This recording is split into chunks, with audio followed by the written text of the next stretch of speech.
دونت تاريخ الورى بدمائي وحميت أرضي وافتديت سمائي دونت تاريخ الورى بدمائي وحميت أرضي وافتديت سمائي ما زلت أحتضن السلاح بقبضتي أفلا ستغمض أعين الجبناء أفلا ستغمض أعين الجبناء يا أمة الإسلام دين محمد بسم الله الرحمن الرحيم الحمد لله الصلاة والسلام على رسول الله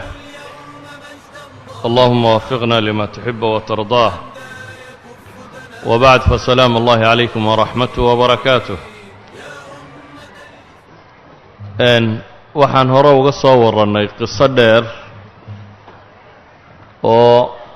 tataarka nimanka la yidhaha ama mongolianiska ku magac dheeraa iyo dagaalkii ballaadhnaa ee ay dunida ku soo qaadeen siiba dadka muslimiinta ama caalamulislaami afar darisoo hore waxaan kaga warannay laba ahaan dowladdii addowla alkhawaarzimiya ee bariga muslimiinta ka telin jirtay iyo siday cagta u soo mariyeen laba darisoo kalena waxaan kaga warannay addowla alcabaasiya oo ah khilaafadii islaamiga ahayd ee markaasi dunida ka telinaysay iyo siday u dhacday waxayna ugu dambaysay iyagoo caasimaddii dunida muslimiinta gacanta ku dhigay magaalada baqhdaad la yidhaahdo muslimka looga telinayay dadka badhnaa oo muslimiinta ka midina quustu ay gaadhay inay u qaateen in qiyaamihiiba dhici doono marka baqhdaad dagaalkeedii dhammaaday ee aynu tilmaamnay inuu 40 casho markii dadka la leynayay kadib uu amar bixiyey magaaladii markii ay dadkii meydkii iyo wixii qurmeen ee jawigii isbedelay ee wabaa xanuuna ka dilaacin inuu ciidamadiisa kala baxo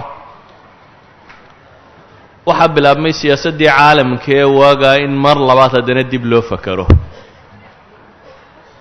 haddii aan eegna caalamulislaami iyo wakhtigaas siduu ekaa laga bilaabo baqhdaad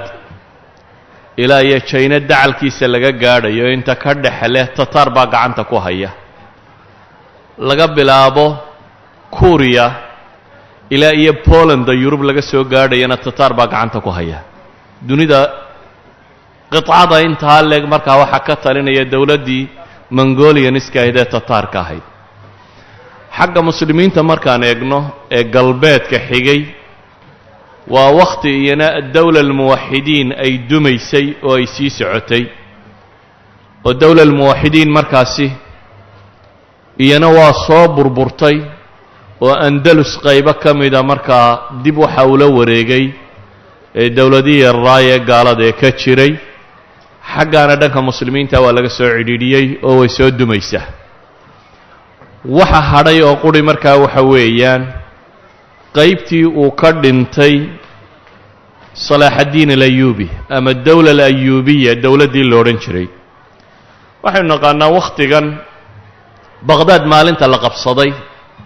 iyo geeridii salaaxaddiin waxaa u dhexeeya 66 sannadood mise 67 sannadood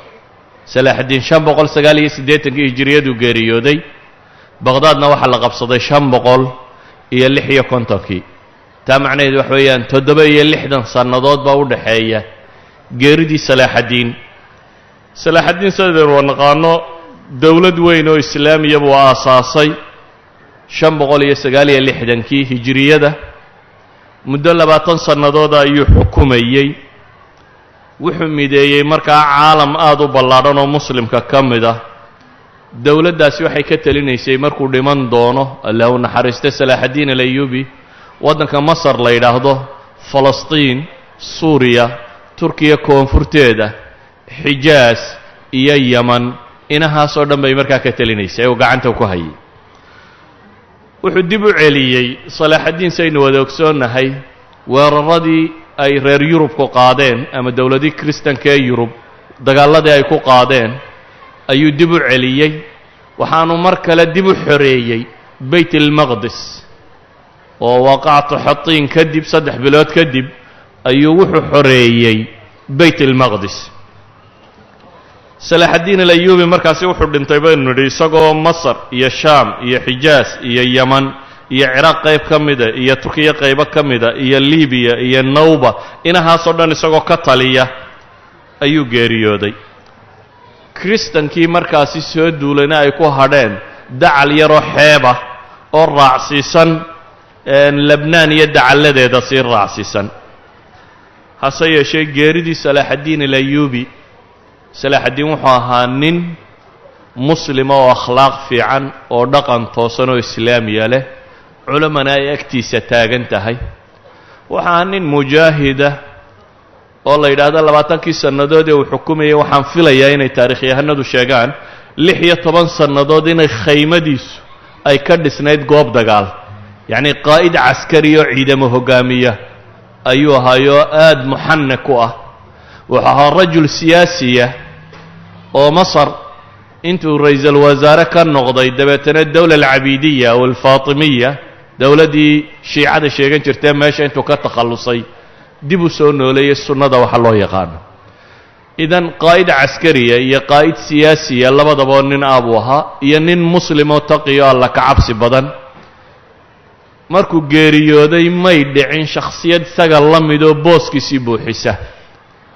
dhibaatooyinka duwalkii islaamigaa soo qabsadayna waxaa ka mid ahaa inta badan ee cusuurtii dambe oo dhan may dhismin dowlad mu'asasaad ah, ee waxay dhismay dowlado hadba ninka xukuma noocuu u eg yeella ula ekaanaya. haddii nin cadiimoo weyni u soo baxana dowlad weyn noqonaysa, haddii waaxid akhasunaasi uu qabsadana burburku uu ku dambaynayo. salaaxaddiin alayuubi markuu meesha ka baxay ee geeridii u timi, addowla alayuubiya way burburtay. 17 wiil buu dhalay oo uu ka tegey, qaybiba dhan bay goosatay. nimankii ay isaga walaalada ahaayeen qaybay goosteen, umaradii gobollada kale xukumaysay ninba magaaluu goostay. si fudud waxaa u duntay dowla alayuubiya. dabeetana waxaa ku dhacay burbur ay dib uga soo kaban weydo, bale xad colaaddii iyaga u dhaxaysay ay keensato inay iyagu isu adeegsadaan masiixiyiinta, oo badharhka qaarkood ay kula gorgortameen dowladihii masiixiga ee markaa dagaalada ku soo jiray inay bayt almaqdis u celiyaan si ay hebel kale u qabsadaan, oo dib ay u dhacdayba inay qabsadaan bayt almaqdis nimankii kiristankaa. wadciga caynkaa u eg ee alqaadi alfaadil sheekhii la odhan jiray isagoo ka murugaysan oo nimankii uu ka tegey salaaxaddiin la hadlaya buu wuxuu yidhi: ama hada albayt faina alaabaa'a minhu itafaquu famalakuu waina alabnaa'a minhum ikhtalafuu fahalakuu waإida garaba najmun fama alxiilatu fi tashriiqihi waإida bada takhriiqun fi thawbin fama yaliihi ila tamziiquhu wahayhaata an yasudda calى qadri طariiqihi waqad qutira طariiquhu waإida kana allahu maca khasmin calى khasmin faman kana allahu macahu faman yaqdir calayhi. weedhahaasiya uu ku tilmaamayo reerka kan buu leeyay, yacnii ayuubiyiintii aabbayaashii way midoobeen buu yidhoo duniday xukumeen, dhashiina way kala yaacday, dabeetana way halaagsameen buu leeyahy. xidig hadduu dhaco yaa xeelad garanaya buu yidhi dib loogu soo saaro uu dib u soo iftiimi karayo. maradii dilaacdaa waa sii googo'daa unbuu leeya waa kala tagtaa. yacni wuxuu sawirayaa markii horena salaaxaddiin iyo walaaladii iyo raggii la socdayee ciidamadiisu dad wada socda bay ahaayeen, dabeetana carrigoo dhan bay qabsadeen. markuu dhintay dhashiisii iyo walaaladii iyo wixii ka dambeeyeyna way isqabteen, dabeetana way halaagsameen. wadcigoo sidaasiya ayaa baqhdaad la qabsaday. dabeetana calaa hada alasaas dowladdaa weyn ee tataarka ee min poland ilaa baqhdaad ilaa china ilaa kuuriya ka talinaysa dhan bay taagantay. dhankan kalena waxaa taagan muusil oo madaxtooye leh, xems oo madaxtooye leh, xalb iyo dimashik oo madaxtooye leh, miya farqiin oo madaxtooye leh. maxaanku idhaahdaaye yacni magaalo kasta oo magaalooyinka shaam iyo jaziira alcarabiya iyo dhulkaa ku faafsan oo meel walba dowlad yaroo gaari ka talinayso. dowladda intaa leeg ee ballaca intaa leeg oo la yidhaahdo hoolako mararka qaarkood waxay ku tilmaamaan mu'arikhiinta qaarkood ciidamadu gacanta ku watay 250,000 oo caskari buu watay bay yidhaahdaan. dee qoladan kalena waa magaalo intay doontaba magaalo ha leekaato waa hal magaalo ah. ka weyn baa markaasi ugu xooga buuraa waa ka isku haystay xalab iyo dimashq oo laba magaalo haysta ayaa markaa naasirka kaasaa ugu buuraa. calaa hada alasaas ayaa cid waliba awraaqdeeda siyaasiga ku tartiibsatay. holako baqdaad buu ka guuray, wuxuu qabtay hamadaan waa bershiya eeraan, qalcad shaha la yidhaahdo xaggeedu qabtay oo buxayrada la yidhaahdo ormiya waa waqooyi galbeed ee eeraan bay ku taallaa. meelaha meel ka mid ah qalco ku taal buu degay. wixii uu xoolo ka soo qaatay magaalada baqdaad iyo qusuurtii boqortooyadii cabbaasiyiinta iyo qasnadihii baytilmaalka muslimiinta iyo guryihii tujaarta, waayo waa magaaladii caalamka ugu dad badnayd baqdaad marka kan. waa caasimadda dunidoo dhan ugu dad badan bay wakhtiga ahayd. iyo magaaladii baqdaad la odhan jiray tujaarteedii iyo wixii xoolo laga soo dhacay ayuu wuxuu ku soo xaraystay qalcaddaasi oo meel hawo yaroo muctadila leh oo uu ciidamadiisana dejisan karaa. wuxuu bilaabay markaa ciraaq maadaama uu madaxdeedii hayo siduu tallaabada labaad u bilaabi lahaa oo ah shaam iyo dhulkaasi sidii uu qabsan lahaa, waa syriya siduu dagaalka ugu bilaabi lahaa, inuu daraaseeyo dadka muslimiinta ah iyo magaalooyinkaasi islaamiga ah niqaati dacfigooda ama meelahay godololada ku leeyihiin iyo meelahay ku xoogan yihiin. halkaas ayay isaga arrini ka joogtaa. ama wadciga kale haddaynu eegno, hal nin oo maya faarqiin magaalada la yidhaahdo ka talin jiray waa kaamilkii labaad, alkaamil moxamed athani alayubiy. kaamil horaa jiray alkaamil alayubiy la odhan jiray, kani waa kii labaad. magaaladaasi miya farqiin ninka la yidhahdo ninka ka tala jiray. miya farqiin waa magaalo iminka saliva iyo magacaynkaasay leedahay, turkiya ku taalla. waa diyaari bakr, kurdidu qaybtan ay ka degto turkiya, waa magaalo ku taalla. magaaladaasi ninkii madaxda ka ahaan jiray ee agagaarkeeda ayaa baqdaad intaanay dhicin wuxuu arkay caalamulislaami inuu khatar ku jiro.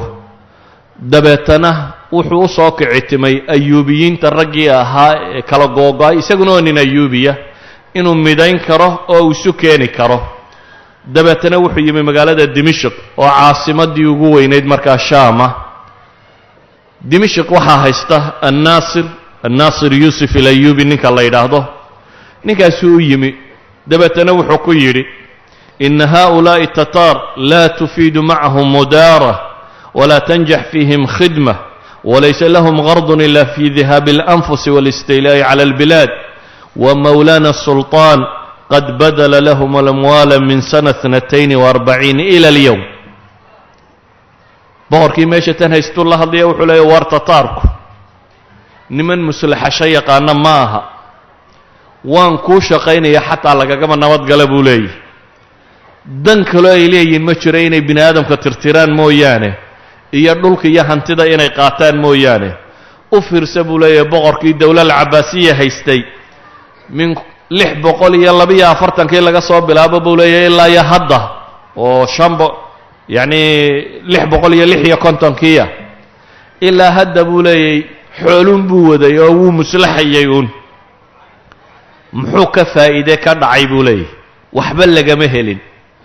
war waxaan kugula talinayaa buu leeyahy kalaamu badrudiin ha maqlin. badrudiin waa muusal kii haystay, ninka muusal magaalada la ydhaha ciraaq ku taalla haysta, badrudiin lu'lu ninkii la odhan jiray, khaa'imiinta ugu waaweyn ka tirsanaa. waarkaa warkiisa ha dhegaysan buu leeyahy.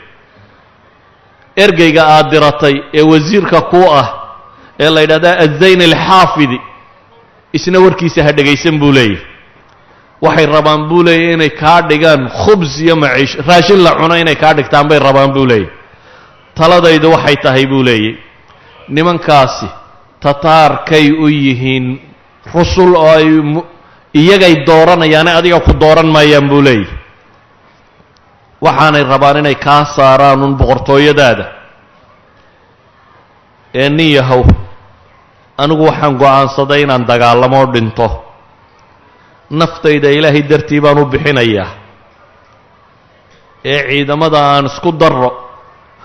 waa baqdaad intaan la qabsan oo baqdaad aan u hiilinoo gargaarna buu leeyahy labadeenna ciidan hadduu israaco inu baqdaad gaadhno waynu dhicin karaynaa baqdaad gacanteennay gelaysaa haddii aynu boqorka markaa sultaankii muslimiinta aynu badbaadinno hadhowna dee niman u hiiliyey boqortooyadii islaamigaa baynu noqonaynaa gacan weyn baynu helaynaa haddii aynan ku gaadhinna war waa u aargoynaynaa buu leeyo tataarka waa celinaynaa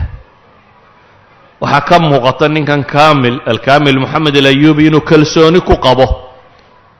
ciidamada muslimiinta isagoo haysta iyo kuwan shaam jooga haddii la ysku daro inay difaaci karaan tataarka waxaa kaloo uu arkayaa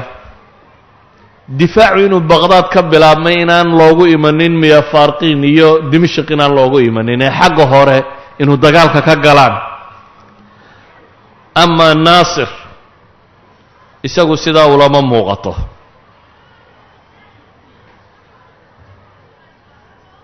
naasir wuxuu arkayaa arrintaa arrin ka gedisan halkuu ninkani ka arkayo baqdaad hadday dunto inayna dumayaan naasir sidaa ugama muuqato naasir wuxuu isku dayay inuu ciidamadiisa oo nimankii madaxda ahaa soo ururiyo oo war weydiiyo war ninkaasi intaanu inoo imin ma iska celinaa mise waa la shiraa waxaa laga baqayaaba xataa in lala shiro ciidamadiisa intii badnayd waxay isku raaceen inay la shiraan laakiin kuwii uu ka digayay qaar ka mid ah azayn alxaafidi iyo saalix nuuraddiin iyo ashraf ibn اlmansuur kii saaxibu xims ka taliya iyo xumus kuwaasi waxay u arkayaan inaan ninkaa lala shirin wargaalka weyne hadduu maqlo ninkaasaynu la kulannay inagu inugu durdurinayaa bay leeyihin haynoo soo dhowaynin isagana meesha waxaa jira xisbi hoose oo tataarka la shaqeeya tataarku wakhtiga kan waa addawla alcaalamiya alkubra waa alqutb alwaxiid waa dowladda keliya dunida wakhtiga kan ka talisa sidaa maanta dowladaha waaweyn ee dunida ka taliya ay u leeyihiin axsaab iyo afkaar waddannada yaryar ka furan oo fikraddooda hirgelinaysa oo wixii iyaga ka soo baxa ku shaqaynayo qaabkaa ayuun bay wakhtiga kanna ahayd dowladdii weyneed ee tataarka markaa waxay leedahay rag badan oo afkaarteeda soo dhowaynayo oo leh nimanka ha laysu dhiibo waxbay layna yeeli maayo aan la dhaqanno saaxiib la noqonno halka aan kala wadno dad badan oo leh baa meesha jira arrintii may dhicin ninkii la odhan jiray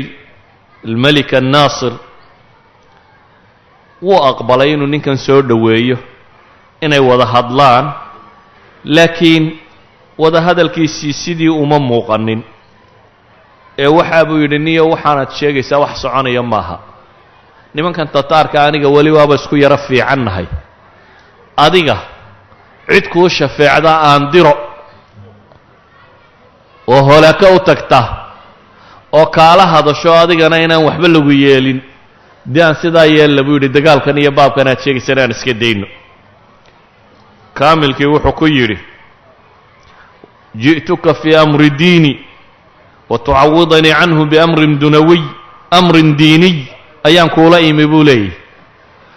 adna beddelkeeda waxaad iiga warramaysaa adduunyo sidii loo heli lahaa baad iiga warramaysaa markuu arkay inaanu aqbalay buu yidhi haddaba iska noqo haddii uu tataarku ku soo doonto markaasaan ciidamo kuu soo diraya ku caawiyo oo wax kaa dhiciye warkoo halkaa maraya ayaaba baqdaad duntay yacni waxaan rabaa intaynan hoolaako iyo socodkiisa ka warramin inaynu fahamno wadcigu halkuu marayay iyo siduu u ekaa qoladanoo wada hadalkaa wadda oo nina uu leeyahy war aan jihaad tagna nina uu leeyahy aan kaa muslaxo oo aan kuu soo shafeeco qaado ayaaba waxaa yimi khabarka odhanaya baqdaad in la qabsaday dee ninkii awalba lahaa aan kuu shafeeco qaado hadduu maqlo baqdaadba waa la qabsaday warkii muxuu noqonayaa waa warcad kaamil wuxuu go'aansaday inuu noqdo se uu dagaalamo kooxdanna uu iskaga tago noqo markuu is yidhi baa waxaa la kulmay sheekhii la odhan jiray ibnu shadaad ibnu shadaad baa wuxuu ku yidhi alkaamil alayubiyi buu wuxuu ku leeyahay inaad melik naasir u timaaddo horta waad asiibtay buu leeyahy fikraddaasi fikrad xun may ahayn laakiin noqoshadaadu fikrad saxa maaha buu leeyahy oo maxaan yeelaa war naasir yuusuf hore u dhaaf buu leeyo masar qabo iyo nimankii mamaaligta ahaa masar dowlo cusub baa ka bilaabantay oo dowla alayubiya way dhammaatay dowlo mamaalik la yidhaahdaa markaa ka soo bilaabantay dhaaf buu yidhi kanoo dowladdaasi u gudub kaamil baa wuxuu yidhi waxaan ka baqay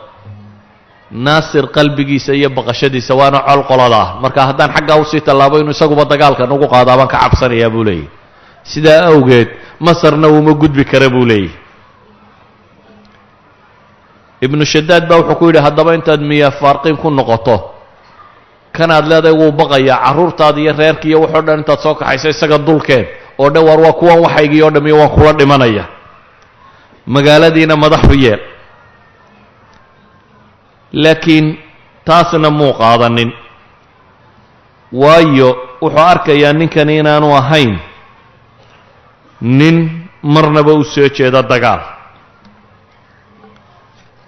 marka qadiyaddu markay halkaa maraysay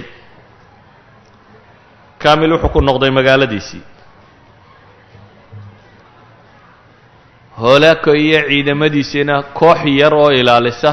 ama waxoogaa ciidan uu baqdaad kaga dul tegay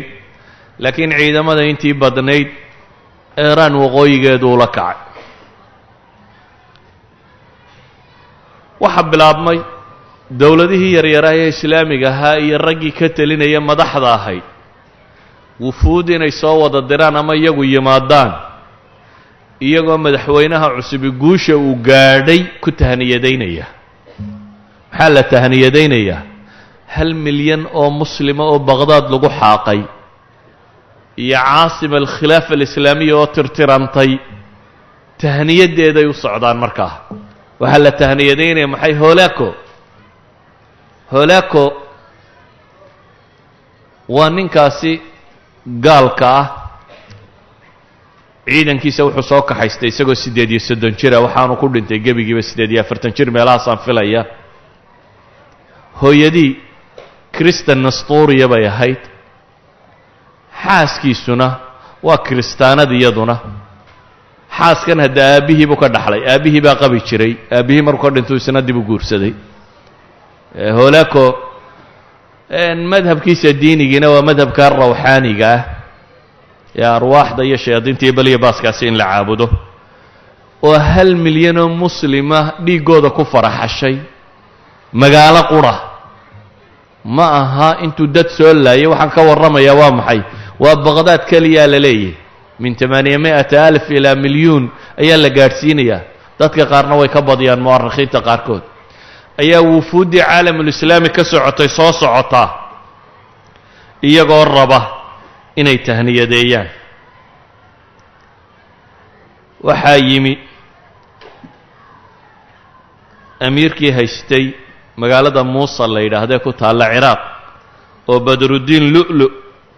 waa ninkii uu lahaa alkaamil waar badruddiin warkiisa ha dhegaysanin ayaa u horreeyo soo socda oo kaalmaynaya oo tahniyadaynaya waxaa yimi mantiqat alanadol ama turkiya qaybo ka mid ah siiba wasti turkiya bartamaheeda labadii nine ka talinaya dowlat salaajiqa alislaamiya ka soo hadhay ka kaws athani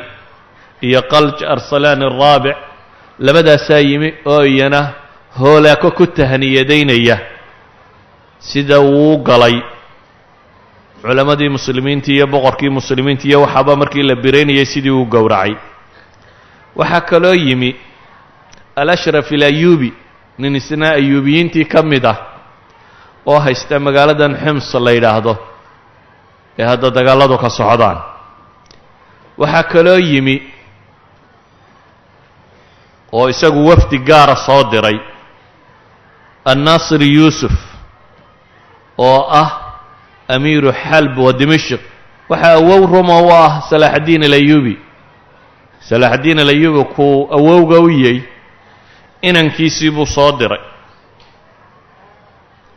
oo uu hadiyade u soo dhiibay oo uu leeyahay bogaadi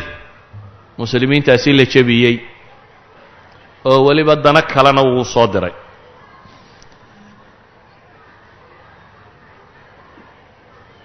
dadkii muslimiinta ee madaxda ka ahaa ciraaq waqooyigeeda iyo shaam iyo turkiya iyo mandiqada intaa leeg waxay yimaadeen iyagoo holaako ku tahniyadeynaya jabkii uu muslimiinta jebiyey. amaa holaako dhankiisa haddaynu ku noqonno, waxay yidhaahdaan laba mushkiladood baa markaa isaga hor taallay. midi waxa weeyaan nin uu arkayo inuu isagu mucaahadaadkiiyo waxa kan aanu raacsisnayn oo luqada casrigan lagu hadla aynu odhan karno irhaabi buu ku sifeeyey inuu yahay, oo isagu u baahan muslimka dhabta ee samaaxada iyo nabadgelyada ka warramaan ahaynee muslimka xag jirkaa ah. waa alkaamil moxamed alayuubi iyo miya farqiin magaaladiisii la odhan jiray maya faariqiin. mushkiladda ninkaa inuu meel ku hubsado taasi waa dhan. maya faariqiin magaaladan la yidhaahdo iyo alkaamil moxamed alayuubi waa inuu meel ku hubsado. magaalada tani maya faariqiinta lagu sheegayo waa dhulkii cumar bin اlkhadaab furtay cahdi saxaaba 18 hijiriyada ayay muslimiintu meesha tan furteen. waxaanay ku taallaa baynu nidhi buxayrada waan la yidhaahdo ayay ku taallaa dhinaceeda galbeed. waa sharqi turkiya, waa turkiga dhankiisa bari bay ku taallaa. ninkan kaamil moxamed la yidhaahdaa markaasi turkiga berigiisa mandiqadaasi siiba mandiqat aljaziira loo yaqaano. jaziiradu waa labada webi ee dajle iyo furaad inta udhaxaysa. inahaas buu ka talinayay oo waqooyiga ciraaq oo galbeedka xiga iyo shimaali sharqi suuriya iyo diyaar bakri in ku beegan inaha weeyaan intuu ka taliya ninka kani. taasi waa mushkiladda koowaad oo magaaladaas iyo wixii laga yeelayo iyo ninkaasi. mushkiladda labaad waxay yidhahdaan waa mushkilad taafih oo ah boqorradan iyo waxaan u yimi nin waliba wuxuu rabaa meeshii uu haystay inuu daayo oo uu uga wakiil noqdo uun dowladda weyn, inuu saaxiib la noqdo, wakiil ka noqdo oo meelahaasi ka taliyo. holako waa nin daki ah. waxa uu u fiirsaday qadiyaddan siduu u maamuli kari lahaa. kow, ninkan loo taag la'yahay dagaalka doonaya wuxuu go'aansaday inuu u diro rasuul, ergeyga gaarka ee dowladda weyn ka socda in loo diro. ergeygan gaarka ahi wuxuu sidaa war sheegaya fikraddan daa'ishka ama fikraddan mintidnimada inuu ka noqdo, oo dadkii kaloo dhammiba waa kuwa tahniyadaynaya isa soo dhiibaye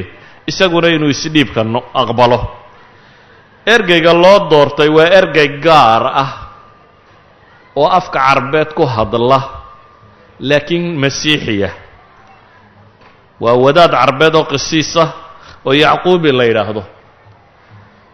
ninka kani dhowr shayba wuu loo doortay. kow, waa nin af carabi ku hadlayo ay isfahmi karayaan alkaamil alayuubiy oo waxa laga rabo u sheegi kara, isla markaana dee xarbi nafsiga samayn karoo sheegi kara tataarka iyo xooggooda iyo intay leegyihiin iyo waxay dad soo laayeen iyo bahala cuninayiin iyo niman aan xaggooda dee la eegi karin inay yihiin nin sharxi kara weeyaan. waa marka labaadee waa nin masiixiya. nin masiixinimadani macno kaley samaynaysaa marka kanoo waxaa la rabaa in la tusiyo qoladan muslimiinta ah kristanka iyo dowladda tataarkii inay wada socdaan oo qadiyaddaana fahmo. weliba maya farqiin meeshan la yidhaahdo iyo gobolkan uu ka talinaya alkamil moxamed alayubi dowladaha ku hareeraysani dhanka bariga armeniya ka xigta oo boqortooyo kristan markaa ah, dhanka waqooyiga waxaa ka xigta kurj waa georgiya oo iyana dowlad masiixiya. maadaama labada dhinace kaleba ay ka xigaan labadan dowladood, xagga hoosena oo weliba junuub sharqiyana dee badruddiin lu'lu' baa ka xiga waa muusal oo isna waa ninkii hore ee xagga kan tegayey. dhanka waqooyi galbeedna waxaa ka xiga labadii nine kale iyana dowladda u yimi ee kaakows iyo arsalaan, labadii boqortooye kale ka xiga. markaa wuxuu ku jiraa xero dhammaanteed ah xilfiga holaako, waqooyi bari koonfur hawd galbeed dhan walba xilfiga ayaa ka xiga. mandaqada qudhe u bannaanaan kartaa waa ninkanay isku reerkayiin mandaqadiisu ah in turkiga hoostiisa laga baxo dhanka iyo xalab dabeetana dimashq loo kaco, intaasoo qura dee naasir yuusufna isna kama gedisna kuwa kan. marka wuxuu u eg yahay jasiiro yaroo mu'mina oo ku dhex taalla koox maxaynu nidhaahnaa munaafiqiin iyo gaalays wadata ah ayaa dhan walba ka soo xigta. kamil wuxuu qaatay go'aan ah inuu dagaalamo, meel kasta awooddiisu dhigto inuu dagaalamo. ergeygii la soo diray jawaab wuxuu ka dhigay inuu isaga madaxa ka gooyo. islaamka ma aha in ergada la laayo, hase yeeshee ninka kani wuxuu ku kacay ergeygii loo soo diray qisiis yacquubi isagana madaxuu ka gooye. marka waa iclaanu xarb, waa dagaal baan diyaar u ahay, hoolaakowe wixii kale aad samaynaysa ad u wareeg. hoolaako markii uu ninkani dagaalkaasi iclaansaday ciidan buu diyaariyey, uu u dhiibay inanuu dhalay oo ashmat ibnu hoolaako la yidhaahdo ayaa ciidan la siiyey. waxaa la yidhi adigu waxaad u kacdaa maya farqiin, magaaladaasi alkamil alayubi uu haysto ayaa ciidankaasi loo diray. isla markaa waxaa la amray duwalkii yaraaye hereeree ka xigay inay dee irhaabiga dagaalkiisa ka qayb qaataan. dabeetana labadii dowladood ee armeniya iyo georgiya ee xagga sare ka xigay iyana ciidamay soo direen ay dhankooda dagaalka ka soo gelayaan. waxa uu go'aansaday ciidamadiisa inuu maadaama laga tiro badanyay inuu magaalo isugu geysto oo meel qura dagaalka ka galo. 4 bilood qabsashadii baqhdaad kadib rajab markay marayso ayaa la go'doomiyey magaaladaasi maya farqin la yidhaahdo. magaaladani way dagaalantay, waxaanay go'aansatay inay dagaalka wadaan. amiirka hogaaminaya waa nin geesi ah, isla markaasi waa nin gacan furan, laakiin waa nin nool duni aqbiyaa ay nooshahay. madax muslimiin oo magarato ah ayuu ku dhex nool yahay. waxa uu go'aansaday markaas wixii uu hanti haystay intuu dadka isugu yeedho inuu yidhaahdo waxaan adduun hayoo dhan waan ka baxay, hadday dahabtiiyo hadday fidata iyo hadday makhaasin tahay ma magaalada hala difaacdo, xoole waxaynu haysanay waa kuwa kan. dadkoo dhammina waxay aqbaleen inay dagaalka la qaataan. qoladii gaaleedna waxay qaadatay go'aana inaanay isku maqiiqin meesha tan ee inay go'doomiyaan xisaar in la saaro. xisaar baa la saaray.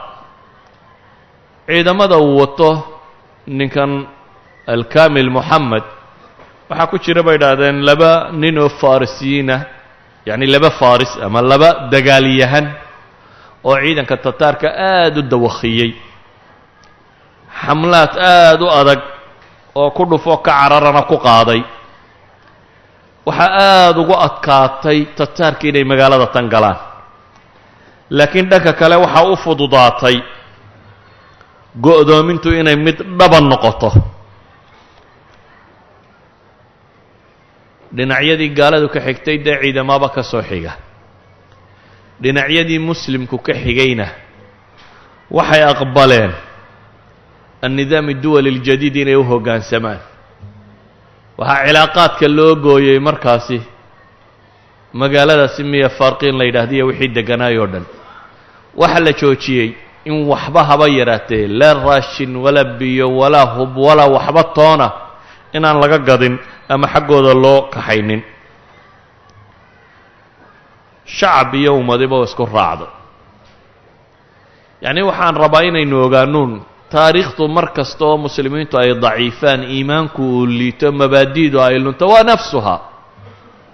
taarikhda idinku nooshin waxaa maqlayseen ciraaq baa la go'doomiyey, muslimkuna waa la go'doomiyey raashinka iyo wax walba. waxaa maqlayseen ghaza la go'doomiyey, raashinka iyo hubka iyo wax walba waa loo diiday. dowlad weyn oo dabaabayaal iyo kaarayaal iyo dayaarada wadataana waa garaacaysaa, waa tumaysaa. kuwa ku xigaana godkay qoteen ee ay bariiska ka raadsadeen godadkay ka duminayeen. waa nafsuhaa, waa shaakiladaasi uun. marka kan addawla alkubraa maraykan maaha, addawla alkubraa dunida markan ka talinaysaa waa mongolian, waa dowladda tataarka. duwalka yarar ee muslimiintuna waa tuulo tuulo, waa ximis iyo muusul iyo xalab iyo dimashq iyo maardiin iyo waa magaalo magaalo. waa sidaa iminka u yihiin un gobol gobolka yaryar iyo waxa yaryar. waxaa la amray markaasi cunaqabatayn in la sameeyo. cunaqabatayntaa cid dumin karta ama ka hortegi kartaa ma jirto. caalam alislaami dowladihii yaryaraay ee dhammoo joogay waa isku raaceen. waxaa iska macruufa wakhti kasta sida ay u jiraan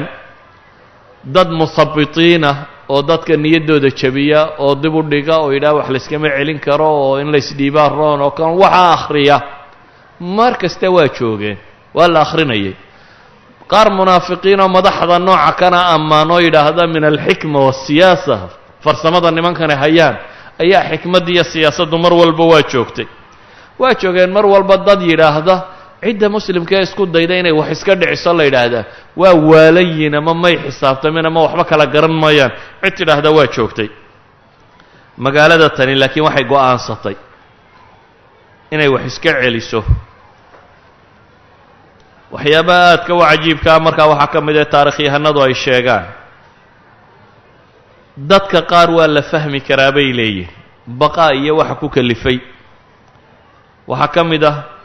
muusalkaa haystee badrudiin lu'lu ah iyo salaajiqada madaxdoodii qoladii turkiya ka talinaysay kekawsathani ama qalj arsalaan araabica kale. laakiin waxay leeyihiin ceebtiisa waxa aan la aqbali karin ee la qaadan karin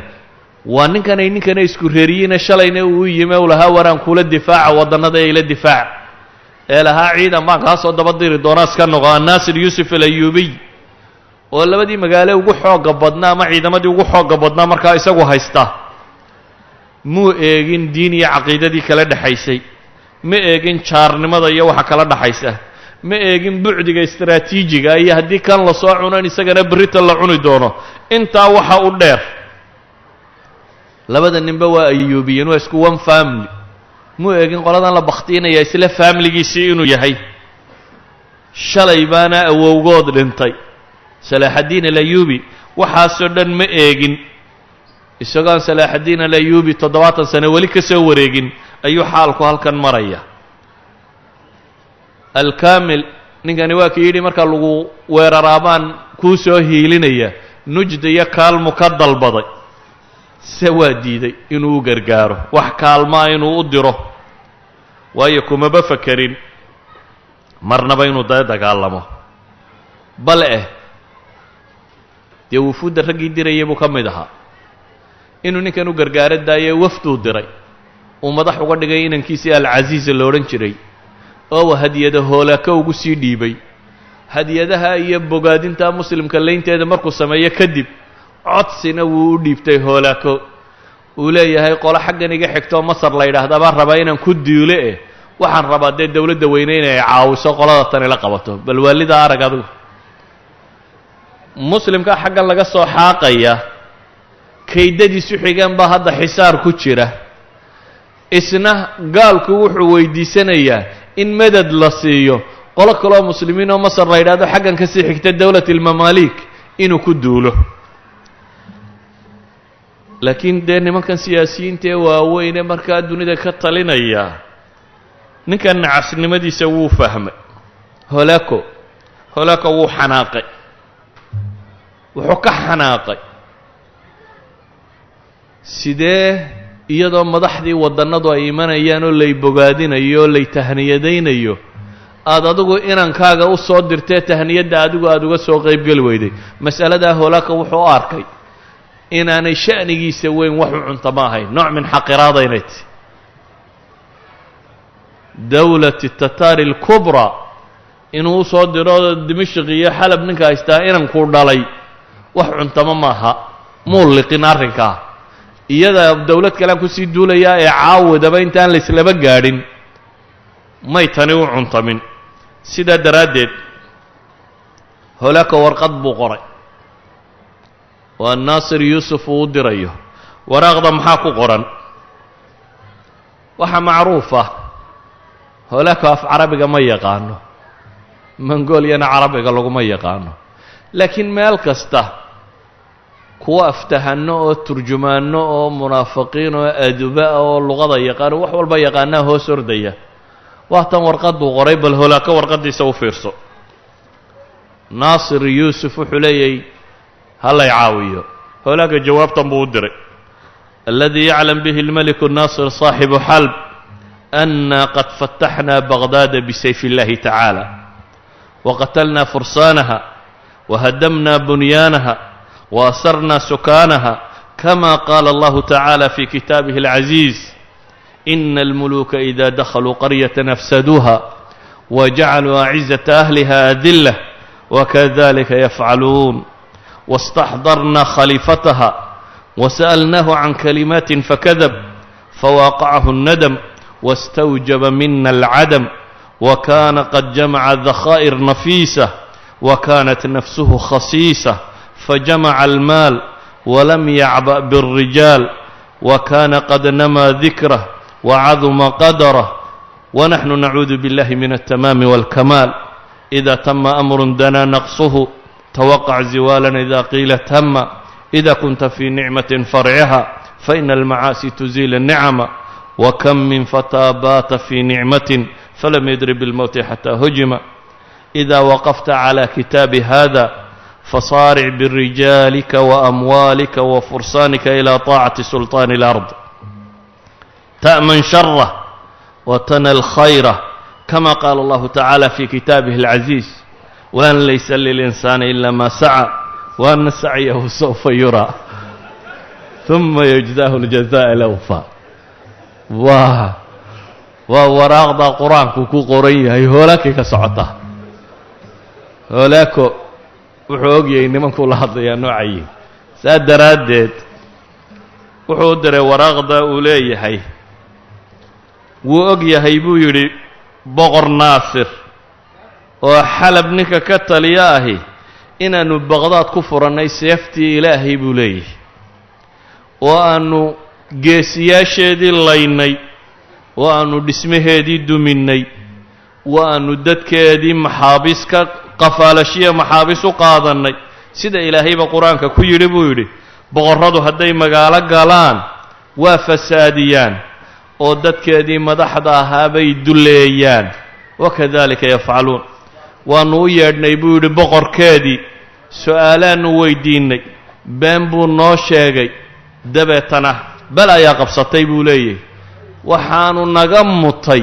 dil buu mutay buu leeyahay. xoolo badan buu urursaday,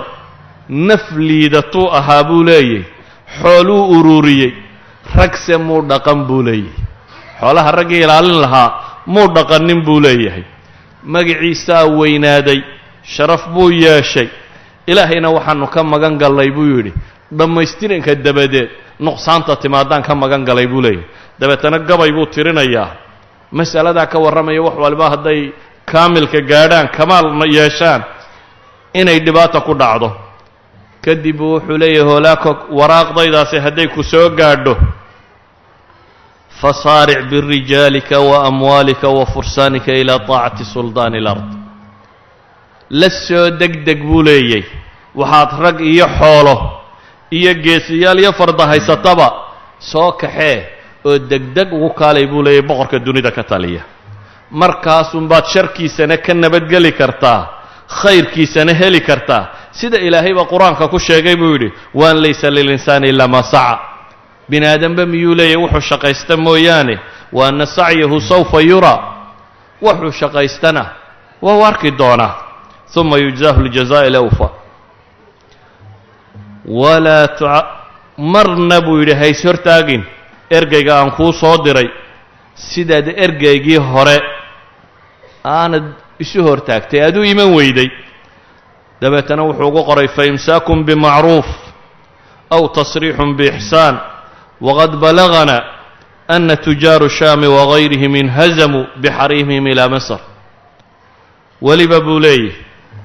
waxay soo gaadhay tujaartaadii waxaysatay qaar badanoo ka midii inay carareen oo xoolihii iyo dumarkii iyo wixiiba ay qaateen oo masar ay u carareen waana waaqaco jirta ay culammadu yidhaahdaan fain kaanuu fi ljibaali nasafnaaha wain kaanuu fi lardi khasafnaaha waxaasii yaacoo dhammi buu yidhi hadday buura fuulaanna buuraha waan afuufi doonaa way bidi doonaan buu yidhi hadday dhul tageenna waan la goyn doonaayo way degi doonaan dabeetana gabay kale qoreen nimankii aduubadahay waxay leeyihin ayna الnajaatu walaa minaasa lihaaribin waliya albasiطaani الnadaa wاlmaau dallat lahaybatina اlusuudu waasbaxat fii qabdati اlumaraa'u wاlwusaraa'u gabay kale uu qoro marka uu leeyahay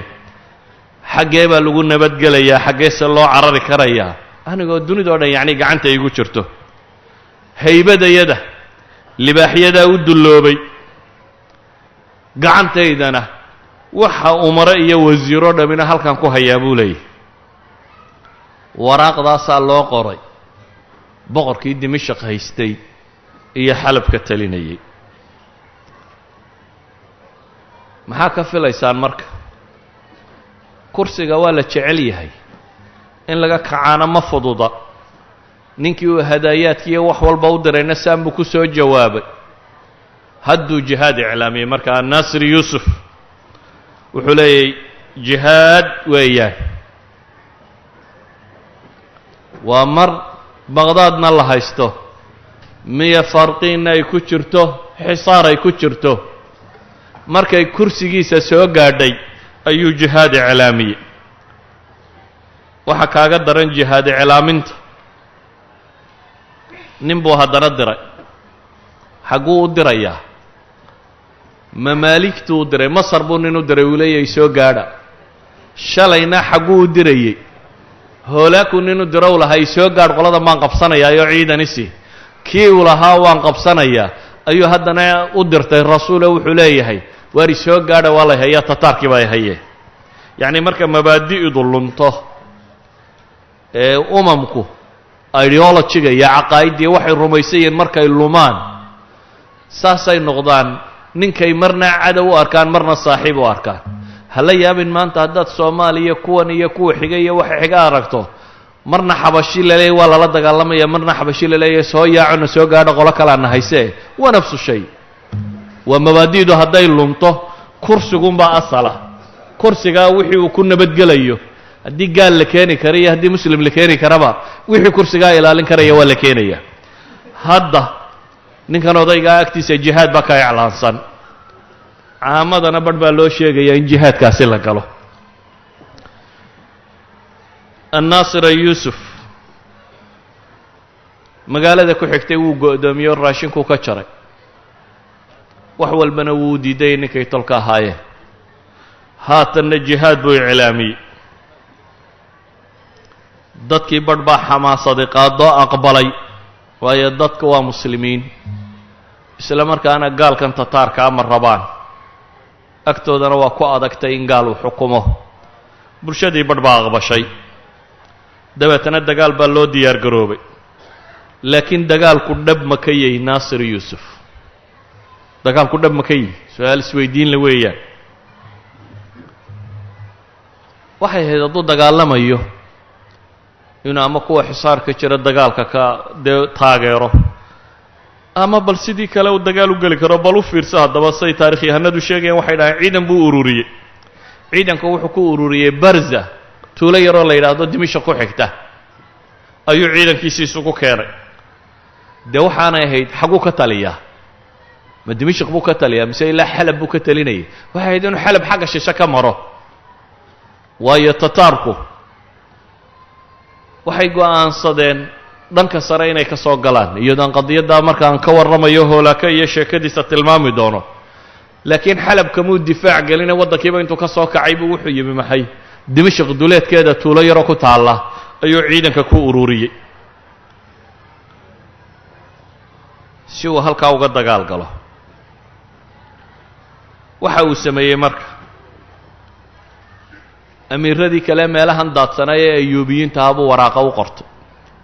amiiru kark waa albaxr ilmayit bay bariga ka xigtaa waa urdun qalco weynoo ku taalloo macruuf ahayd waa isna caa'iladdaa mid ka mid ah almuqiid fatxuddiin cumar nin la yidhaahdo ayaa ka taliya kaasuu u qortay uu leeyahay soo gaadh kanina waa nin shaakiladiisa marna yidhaha waan dagaalamaya marna dagaal ka baxa marna ku duula masar marna ka soo noqda intaa markuu sameeyey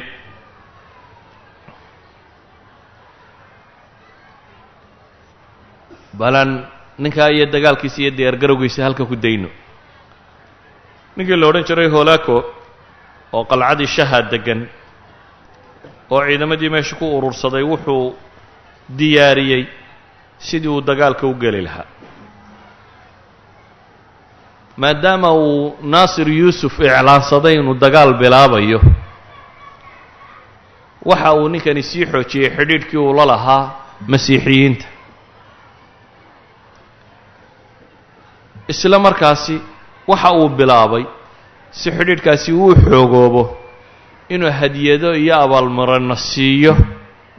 boqorradii dagaallada la galay ee masiixiyiinta ahaa oo haythum oo armeniya ka talinaya iyo georgiya boqorkeedii iyo amiiru antakiya turkiga qayb ka mida nin ka talinaya bohamand la yidhaahdo kooxahaasi hadiyado badan buu siiyey ciidankiisii markuu soo kaxeeyey umuu arag boqorkan jihaadka iclaaminaya wax weyn inay tahy laakiin wuxuu bilaabay sidii uu ciidamadiisa u kaxayn lahaa ciidamadiisa marka la eego laba waddo mid baa u furan inuu ka soo baxo iiraan ou saxaarahan ballaadhan ee ciraaq iyo udhexeeya suuriya uu maro oo uu dimashq halkaa ka galo oo dagaalkaasi uu si fija-a u galo laakiin ciidan aada u ballaadhanna wuu wataa inuu galo meel khatarana wuu diiday goobtani bidabt waa meeshii uu khaalid ibnu waliid markuu shaam iyo ciraaq dagaalka u kala soconayey waa dhulkuu fardaha ku maraya aan ceel iyo baatoona lahayn oo runtii cawaamishii nasriga alle uu ku siiye waaweynaa ka mid ahaa inuu saxaarahaasi muddo yar kaga gudbiyo ciidamadiisa laakiin ninkani wuxuu doortay waddo ka fudud inuu maro waa waddo ah inuu ciraaq waqooyigeeda u kaco laakiin taasi waxay keensanaysaa labada webiba inuu ka tallaabo oo uu turkiya xaggeeda hoose diyaar bakar soo maro oo dabeetana waqooyiga suuriya oo xagga sare uu ka soo galo oo xalab iyo dhankaasi uu kaga yimaado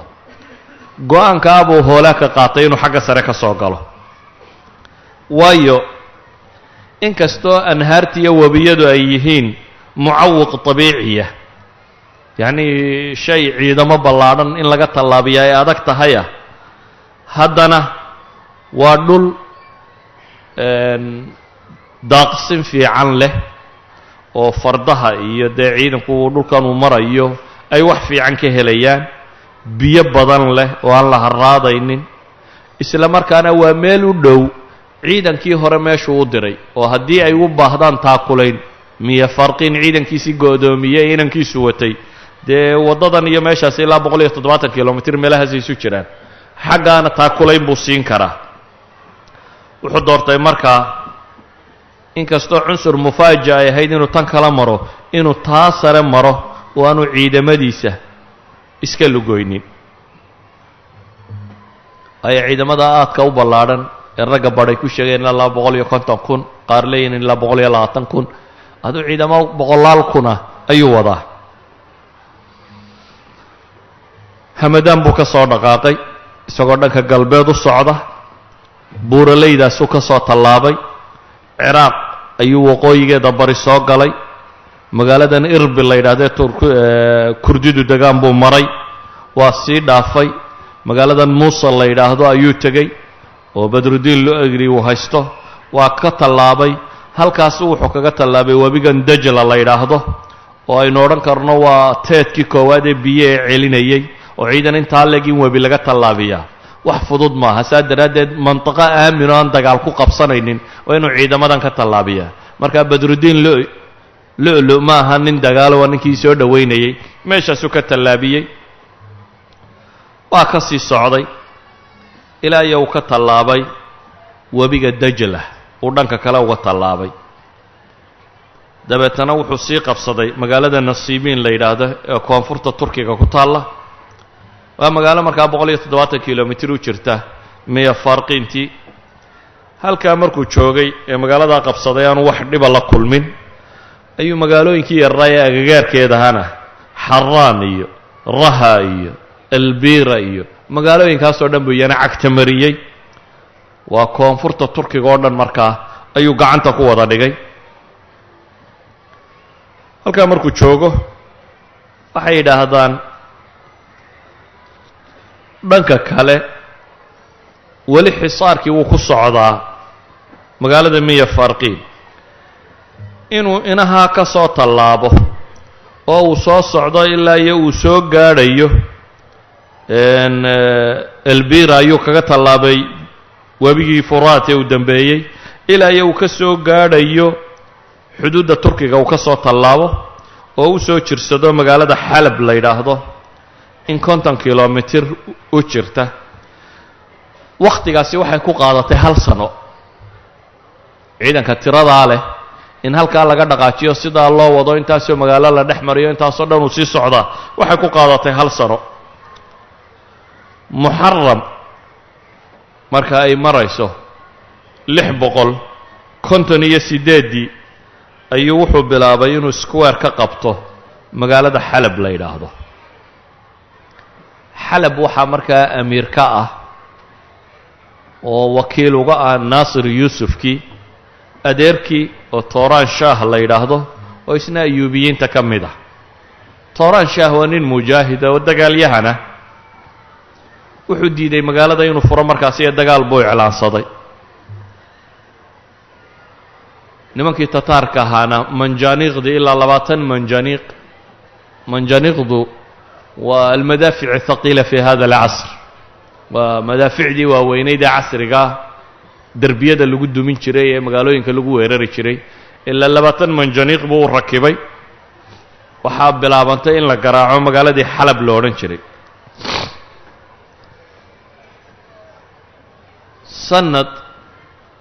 iyo 6 bilood meelahaas bay maraysaa markaa miya farqiin inta ay ku jirto go'doominta. magaaladii miya farqiin lo odhan jiray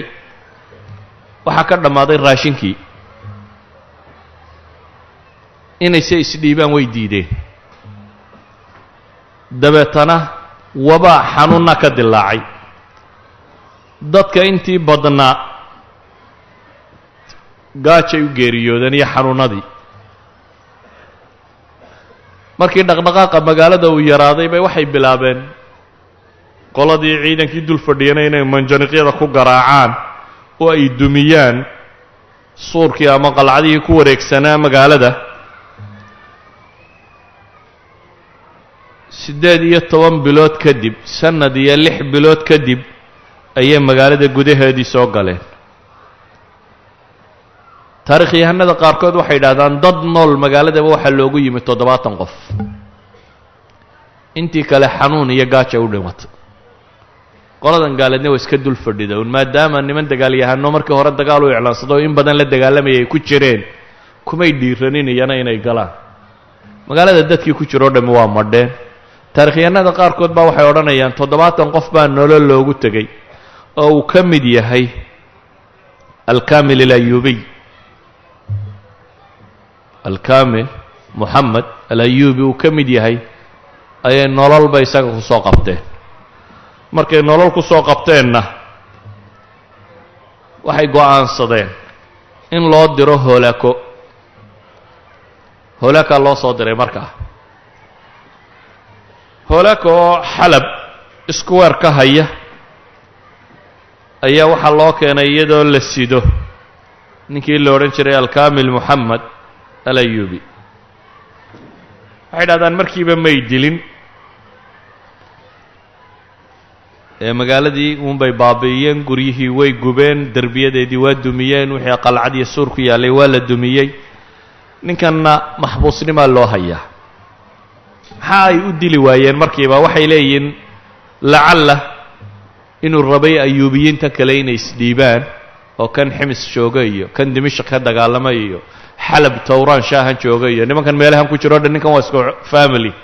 marka maadaama odayadoodii ka mida gacanta lagu hayo inuu noqdo kow cunsur mufaawadaat wax haddii iyagaba wax laga qabto ay ku mufaawadoon karaan waa marka labaade inuu sugo